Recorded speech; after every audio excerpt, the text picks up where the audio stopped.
ওমর বিন খাত্তাব রাদিয়াল্লাহু তাআলা আনহু, সেই ঐতিহাসিক কথা আমরা সবাই জানি। তিনি যখন রাষ্ট্রনায়ক ছিলেন তিনি বলেছেন, একটা কুকুর যদি না খেয়ে থাকে, সে যদি মারা যায়, আল্লাহর কাছে এটার জন্য আমি ওমরকে জবাবদিহি করতে হবে।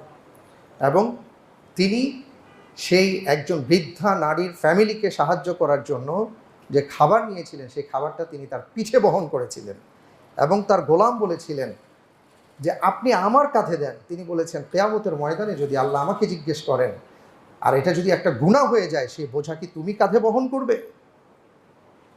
ওনার সেই গোলাম চুপ হয়ে গিয়েছিলেন। তখন তিনি বলেছিলেন, আমার বোঝা আমাকে বহন করতে দাও। তো ব্যাপারটা হলো, আমাদেরও দায় আছে, আমাদের দায়িত্ব আছে। আমাদের আশেপাশের অঞ্চলের মানুষগুলো কেমন আছে, আল্লাহ যদি আপনাকে ভালো রাখেন তাহলে তাদের দিকে আপনার দৃষ্টি দেওয়া এটা ঈমানি দায়িত্ব। মানুষের জন্য মানুষ, এই যে ইসলামের বক্তব্য, এটাকে যেন আমরা ফুটিয়ে তুলতে পারি, সেই তৌফিক আল্লাহ রাব্বুল আলামিন আমাদেরকে দান করুন।